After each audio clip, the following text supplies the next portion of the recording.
오늘 일사 말씀은 에스겔 6장에서 10장까지 말씀입니다. 오늘 제목은 기억, 한탄, 깨달음, 이렇게 정해봤습니다. 기억, 한탄, 깨달음. 에스겔서 4장에서부터 7장까지가 이제 유다의 심판에 대해서 말씀하고 있습니다. 유다의 심판을 상징적으로 쭉 지금 나열하고 있습니다.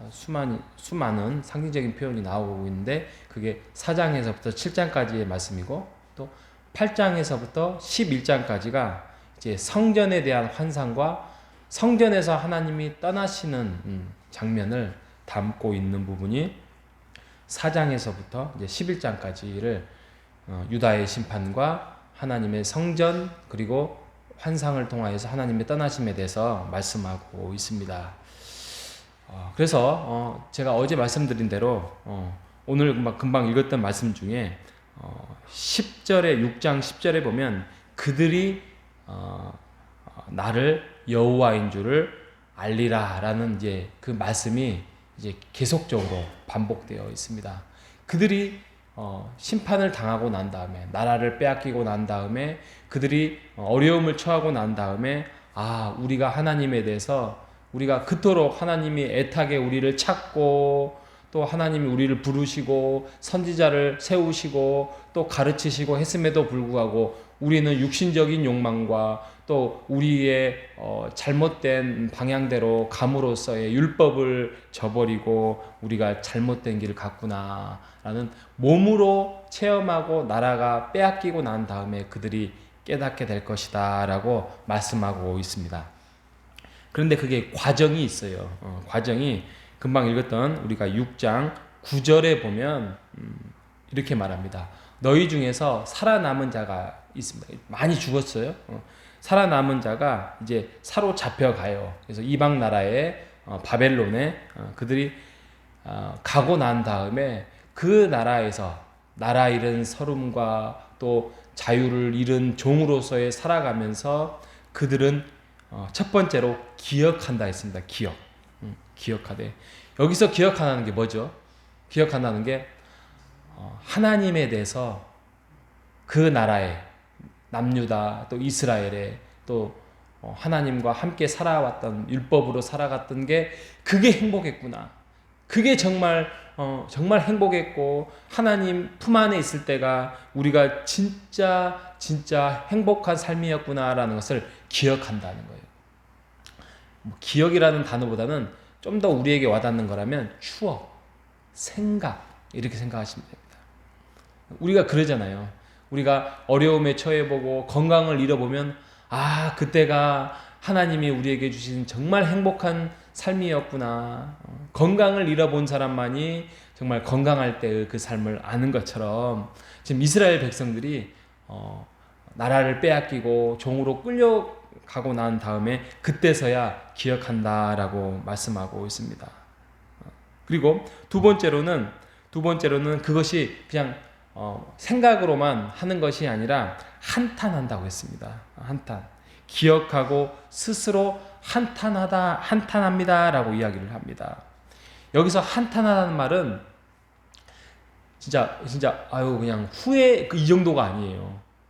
정말 자기 스스로 역겨워하는 거예요. 막 눈물, 콧물, 막 몸에서 나올 수 있는 걸 다 쏟아내면서 정말 내가 왜 그랬을까? 막 후회, 한탄, 역겨워하는 그 마음이 한탄한다는 거예요. 그래서 그때 왜 우리가 하나님의 말씀을 저버리고 우상 숭배를 했는고, 내가 어찌하여 하나님의 뜻을 저버리고 잘못된 길을 갔는고, 한탄한다. 마음에 새겨진다는 거예요. 이게 회개 아니지. 이게 진짜 회개죠. 그죠? 그러니까 하나님이 죄를 싫어하셔요. 근데 우리를 죄 속에서 당장 건져내지 않고 머무르게 해서 그것으로 인해서 깨닫게 하기 위한 부분이 바로 이 한탄 아니겠습니까? 뼈저린 후에 정말 역겨워하는, 죄가 이게 단맛같이 우리가 느껴졌지만 이게 단맛이 아니라 우리의 인생을 송두리째 우리를 잡고 흔들어서 우리를 정말 악의 구렁텅어리로 몰아넣고 결국은 우리의 인생을 망치게 하는 것이 죄구나라는 것을 한탄하게 이 사람이 그 죄를 2번 다시 주지 않는 거죠. 하나님이 그게 교육적인 방법이에요. 자, 한탄을 했습니다. 그리고 11절에 보면 그렇게 말합니다. 그때야 하나님에 대해서 추억하고 후회하고 그러고 난 다음에 한탄하고 나오면 가슴속에 정말 역겨워하는 그 마음속을 갖고 난 다음에야 그들이 나를 여호와인 줄을 알라라고 이야기합니다. 여기서 안다는 거 여러분 많이 들어봤죠? 그냥 지식적인 알미 아니라 정말 지정의 모든 경험을 통하여서 하나님에 대해서 체험하고 느끼고 부부가 서로 정말 일거수일투족 모든 것들을 아는 것처럼 몸으로 또 깨달음으로 모든 것들을 안다는 차원에서 그때에서야 하나님을 알 것이다 라고 말씀하고 있는 것입니다. 심판이 그런 의미에서 은혜죠. 죄로 인하여서 그 우상을 몰아낼 수 있는 방법. 왜?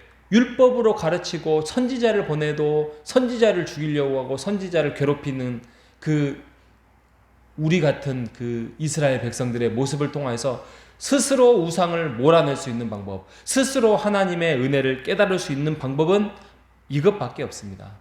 고난밖에 없습니다. 하나님이 우리에게 고난을 내버려 두신 이유가 여기에 있다라고 성경은 말씀하고 있습니다. 우리가 고난을 당하지 않으면 좋죠. 그죠? 고난을 당하지 않고 이 모든 것들, 하나님의 소중함, 하나님이 우리가 하나님과 함께 교제하고 하나님 안에서 머물고 또 하나님을 우리가 찾고 이런 것들이 소중하다는 것을 우리가 기억하고 또 감사하며 살아간다면 얼마나 좋습니까? 또 그렇게 살아가시기를 바랍니다. 하나님의 은혜 가운데서 그렇게 살아가기를 바랍니다.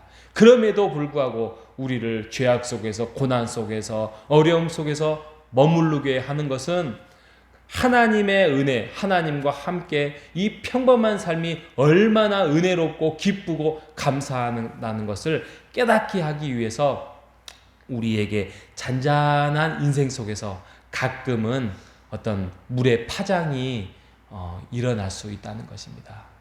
여러분, 고난에 대해서 감사할 수 있는 거, 이거 정말 어렵습니다. 그죠?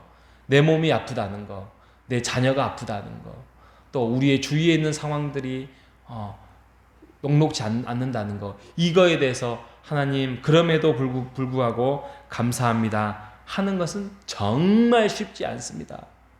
그럼에도 불구하고 우리가 하나님이 우리를 통하여서 결국은 가장 선한 길, 가장 좋은 길로 인도하신다라는 그 하나님의 의, 하나님의 신의, 이것을 우리가 믿는다고 한다면 우리에게는 하나님을 믿을 수밖에 없는 것입니다. 우리를 선한 길로 인도하실 거잖아요. 하나님이 우리를 결국에는 천국 백성으로 우리를 만들어 가시고 우리를 이끌어 가시는 자비하시고 은혜로우신 하나님에 대해서 우리는 성경을 통하여서 알 수 있습니다. 또 알고 있습니다. 그렇기 때문에 우리가 원망보다는 하나님, 그럼에도 불구하고 하나님, 제가 이 길을 걸어가겠습니다.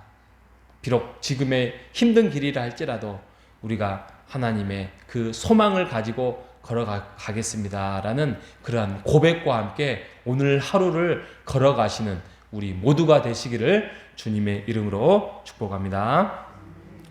하나님 아버지 감사합니다. 우리 안에 우상을 몰아내기 위하여서 또 우리의 죄를 몰아내기 위하여서 하나님께서 수단과 방법을 가리지 않고 그 죄를 몰아내게 하시고 또 하나님을 기억하게 하시고 또 죄에 대해서 한탄케 하시고 결국에는 그러한 여정과 과정을 통하여서 그들이 나를 여호와인 줄을 알게 할 것이다 라는 하나님의 그 계획하심을 오늘도 우리가 고난 속에서 그 길을 걸어간다 할지라도 우리가 원망보다는 우리를 만드시고 지으시고 자비하시고 은혜로우신 하나님이 목표하시는 그 지점까지 우리를 이끌어 가심을 우리가 믿고 하나님의 은혜 가운데서 오늘도 살아갈 수 있도록 인도하여 주시옵소서.